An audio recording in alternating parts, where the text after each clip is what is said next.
So guys, आज का हमारा टॉपिक है सैंधव सभ्यता। इसी को हम हड़प्पा सभ्यता,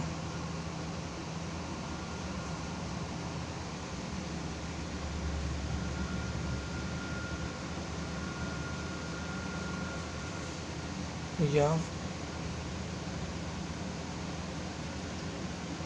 इंडस वैली सिविलाइजेशन भी कहते हैं। आखिर में इसके नामकरण का आधार क्या है? यह सभ्यता,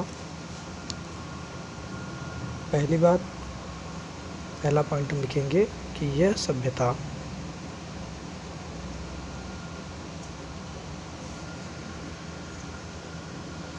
सिंधु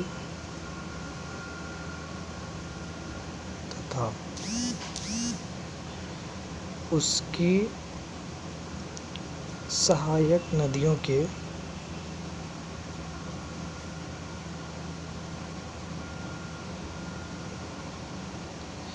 किनारे विकसित हुई।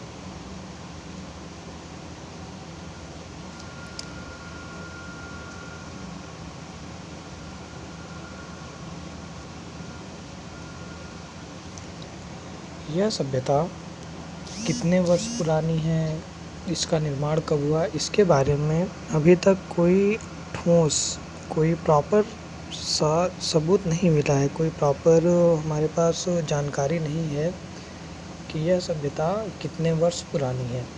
लेकिन यह अपने विकसित रूप में एकदम, मतलब जिसको कहते हैं कि अपने चरम पर, अपने हाई स्टेज पर जो हमें देखने को मिलती है, तो वह टाइम काल लगभग 2700 ईस्वी पूर्व, इंग्लिश में हम इसे कहते हैं बिफोर क्राइस्ट BC।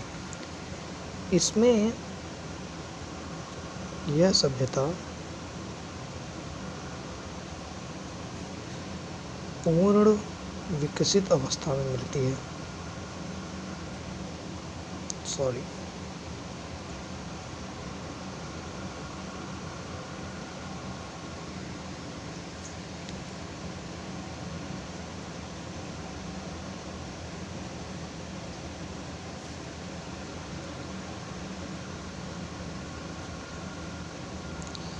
तीसरा पॉइंट क्या है कि यह एक नगरीय सभ्यता थी। यह एक नगरीय सभ्यता थी। मतलब अगर हम नॉर्मली देखें तो आज के नगर को हम देखते हैं कि वहाँ पर पूरी तरीके की सुख सुविधाएं, बिजली, पानी, स्वच्छता, हर चीज़ पाई जाती है। लेकिन इन नगरों का जो आधार था, इन नगरों का आधार यह था कि जैसे कृषक समाज होता है, तो वहाँ पर जो उनकी जीविका होती है, उनके जीने का जो सबसे बड़ा साधन होता है, वो खेती-बाड़ी होता है। तो इसी खेती-बाड़ी के आधार पे हम कह देते हैं कि यह कृषक समाज है, या किसानों का समाज है, मजदूरों का समाज है। लेकिन जो यह सभ्यता थी, सिंधु नगर घाटी की सभ्यता, यहाँ पर जो लोगों के जीने का मुख्य आधार था, वह कृषि न होकर उद्योग था। तो यहाँ पर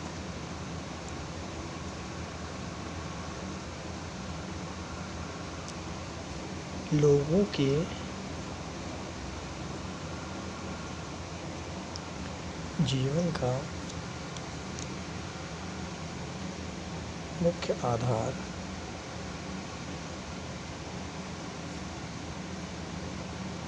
व्यवसाय था। ऐसा नहीं था कि कृषि नहीं करते थे, कृषि भी करते थे, हर चीज़ करते थे। लेकिन जो इनकी जीवन प्रणाली थी, वह ज़्यादातर व्यवसाय पे आधारित थी। इसी कारण यह लोग कृषि पर, खेती पर इतना ध्यान नहीं दे पाए थे। फिर आगे हम बात करते हैं कि इस सभ्यता की खोज किसने की? तो सबसे पहले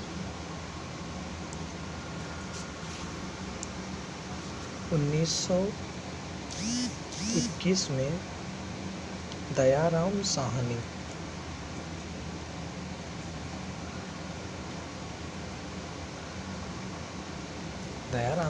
ने मोहनजोदड़ो नामक नगर की खोज की।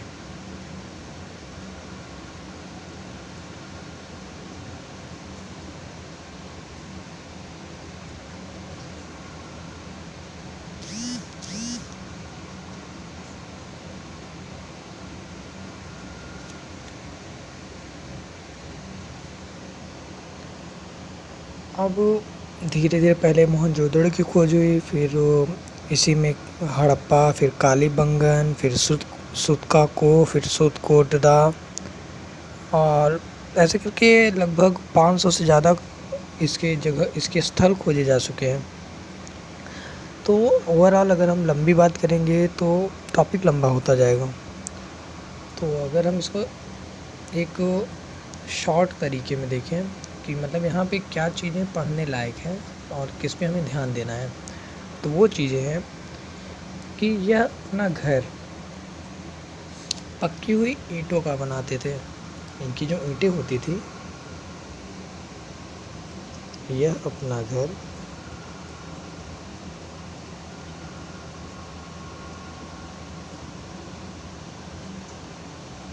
पकी हुई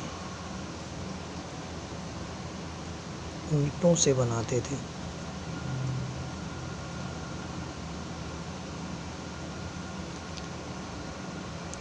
और जो इनके घर बनाए जाते थे, जो नगरों का इनका तरीका था, वो कुछ इस तरीके का था कि जैसे मान लीजिए ये एक शहर है इनका, तो वहाँ पर एक मेन रोड होती थी बड़ी, फिर उसको काटती हुई कई रोडें जाती थी ऐसे।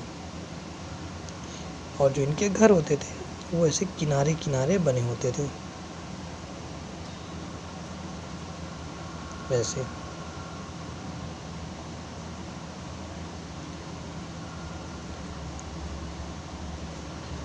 इस तरीके से इनके घर बने होते थे।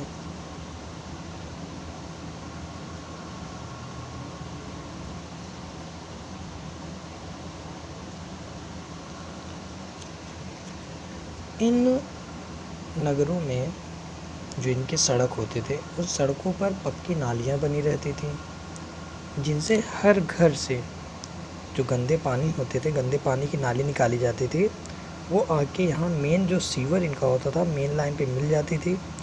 जगह जगह पर मेन होल बना देते थे, जिससे समय आने पर उसकी सफाई कर सके।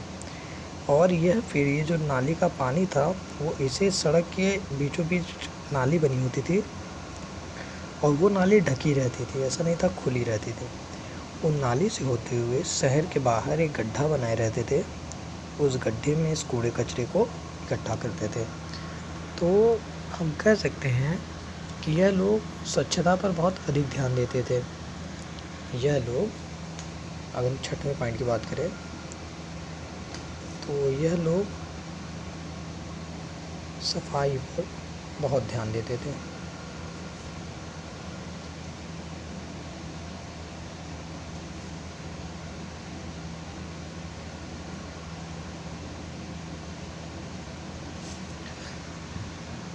अब जैसा कि हमें पता है कि प्राचीन काल की सभ्यताएं थी, तो प्राचीन समय में लोग अंधविश्वासी बहुत होते थे। तो ऐसी बात नहीं थी कि नगरीय सभ्यता थी तो ये अंधविश्वासी नहीं थे, बहुत ज़्यादा अंधविश्वास करते थे। ये पेड़ पौधे, जानवर, मातृदेवी, इन सब की मूर्तियाँ बनाते थे और उनकी पूजा करते थे। लगभग ये कहिए कि हर कबीले का, ये छोटे छोटे कबीलों में बटे होते थे, छोटे छोटे शहरों में। हर शहर में एक प्रमुख राजा देवता होता था, कि मोहनजोदड़ो का देवता प्रमुख कोई दूसरा था, हड़प्पा का प्रमुख देवता कोई दूसरा था। ये दिन रात, सूर्य, तारे, चाँद, हवा, पानी, हर चीज़ की पूजा करते थे। बस इन शॉर्ट, ये जिस चीज़ से भी डर गए उसकी ये पूजा करने लगे। तो हम कह सकते थे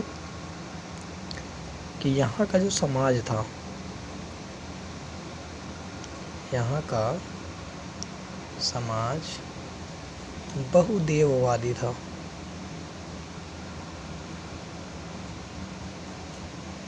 बहुदेववादी मतलब बहुत से देवताओं को मानते थे, ठीक। और इसकी जानकारी हमें कहाँ से मिलती है? तो इनकी बहुत सी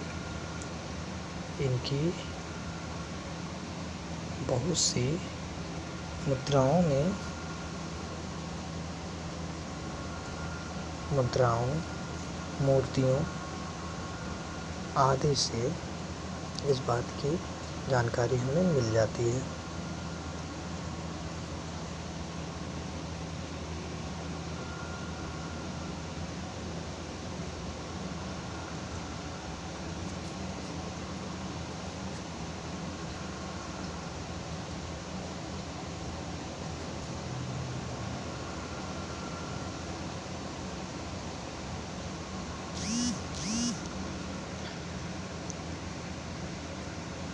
ये घर बड़े बनाते थे, और जो इनके बड़े घर होते थे उनका कोई न कोई महत्व रहता था।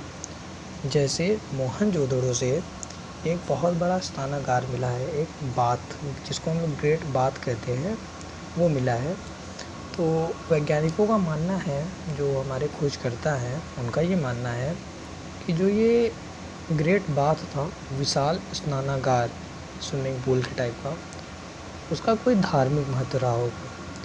क्योंकि लोग जब कोई विशेष अवसर आता होगा, कोई विशेष धर्म का अवसर आता होगा, तो इस दिन वहाँ पर वो लोग स्नान करते होंगे और फिर अपने कामों को निपटाते होंगे, जो उनका धार्मिक काम होता था उसको करते होंगे। तो यहाँ पे जो घर बनाए जाते थे उनका कोई ना कोई प्रयोजन होता था। जैसे विशाल स्नानागार, यही जो ग्रेट बाथ है, एक अन्नागार मिला हुआ है, ग्रेनेज, मतलब कि जहाँ पर ये लोग अपने अनाज को रखते थे, ठीक। तो यहाँ के जो दो प्रमुख इमारतों की बात करते हैं, यहाँ की प्रमुख इमारतें, यहाँ के प्रमुख भवन, विशाल स्नानागार,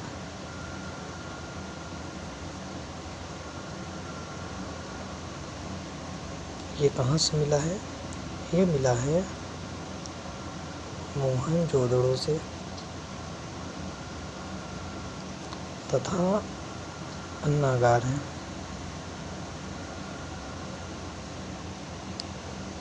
ग्रेनरी जिसको कहते हैं, ठीक है, ये मिला है हड़प्पा से।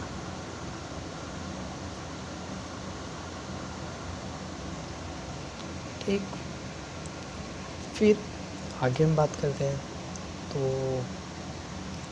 जैसे यहाँ के ये अपने जो भवन होते थे वो पकी हुई ईंटों से बनाते थे, ठीक है, सफाई पे बहुत ध्यान रखते थे। जो इनकी सबसे प्रमुख विशेषता थी वो इनकी जल निकासी प्रणाली थी, यानी ड्रेनेज सिस्टम। ये क्या थी? जैसे 9वां पॉइंट बनाएं तो यहाँ की जो प्रमुख विशेषता थी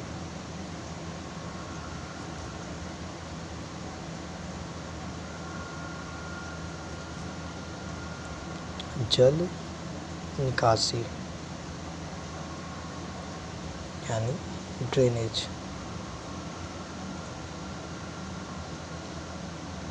NAIG, ड्रेनेज।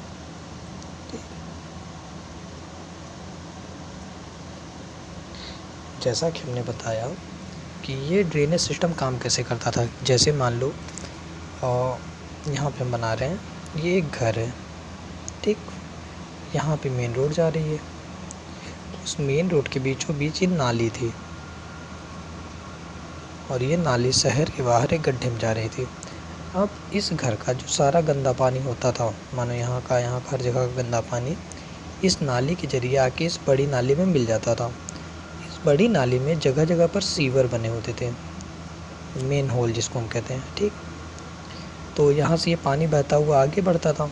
मानो इस घर का भी पानी आके मिल गया, यहाँ पर एक घर था उसका पानी आया, उसका पानी आया, सबका पानी आके यहाँ पे मिल गया। इन सीवरों को खोल कर समय समय पर इनकी सफाई भी की जाती थी। जो उस टाइम के तत्कालीन जो उस समय की जो सभ्यताएं थी, जैसे मिस्र की सभ्यता, मेसोपोटामिया की सभ्यता, सारी सभ्यताएं थी, वहाँ पर ऐसा कोई भी सिस्टम देखने को नहीं मिलता है। इसीलिए ये अपने आप में एक अपना अनोखा स्थान रखता है, एक अलग स्थान रखता है। ठीक है, यहाँ तक कि ये प्रणाली 2500 साल बाद जब रोम की सभ्यता बनी तो वहाँ पर ऐसी प्रणाली बनी ना, तो भारत में उसके बाद आई, कहीं नहीं थी। सिंधु घाटी सभ्यता का जब विनाश हुआ तो उसके बाद यह कहीं भी नहीं बनी। ठीक है, फिर जैसे इनकी सभ्यता बनी तो ये सभ्यताएं तो बन गई, लेकिन इनका विनाश भी हुआ। ठीक है तो ये बहुत लंबा चैप्टर, अगर हम इसकी बात करेंगे तो कम से कम 5 से 6 वीडियोस प्रॉपर हमें बनाने पड़ेंगे इसके लिए, लेकिन वो बहुत लंबा हो जाएगा, बहुत हाई टाइप का। तो एक हम ओवरव्यू देना चाह रहे हैं, तो ओवरव्यू के रूप में इतना जानना आपके लिए सही है। तो जैसे अगर हम एक पॉइंट और बनाना चाहें, 10वां पॉइंट हम बनाते हैं यहाँ पे। ठीक, तो 10वां पॉइंट क्या है कि यहाँ पे है हमें, जैसे पहिए वाली गाड़ी, जो पहिए वाली गाड़ी नहीं होती, गाड़ी होती है उसमें पहिए लगे रहते हैं, वो किसान का हल, समझ रहे हैं आप, इन सब के अवशेष मिलते हैं। लेकिन जो सबसे प्रमुख बात है, जो ये टाइम था, इस टाइम मानव ने 2 धातुओं को, 2 मेटल्स को मिलाया, उन दोनों मेटल्स को मिला के एक तीसरे मेटल को बनाया गया। जैसे मानव ने तांबा और टीन, तांबा टीन को मिलाकर कांसा बनाया, ब्रॉन्ज।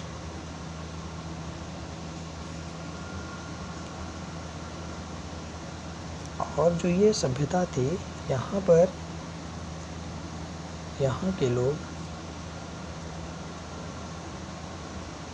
कांसे का प्रयोग ज़्यादा करते थे।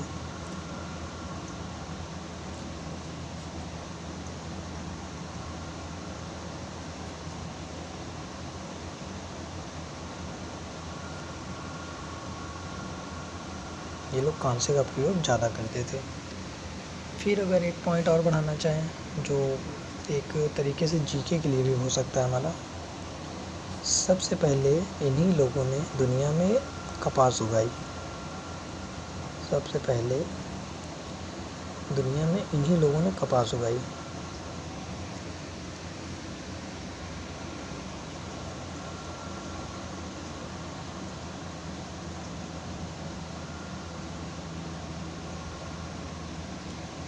कपास उगाई। ठीक, अब जैसे ये सभ्यता बनी तो इसका अंत भी हुआ होगा। तो इस सभ्यता का अंत जो है,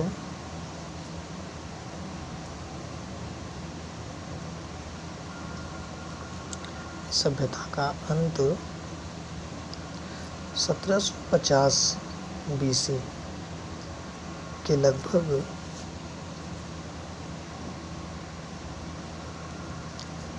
आर्य नाम की एक जाति ने किया।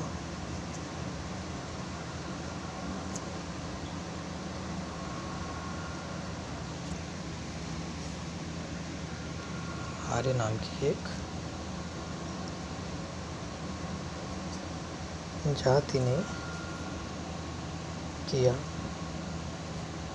और भारत में एक नई सभ्यता और एक नई सभ्यता का निर्माण किया। उस सभ्यता का नाम क्या था? वैदिक सभ्यता।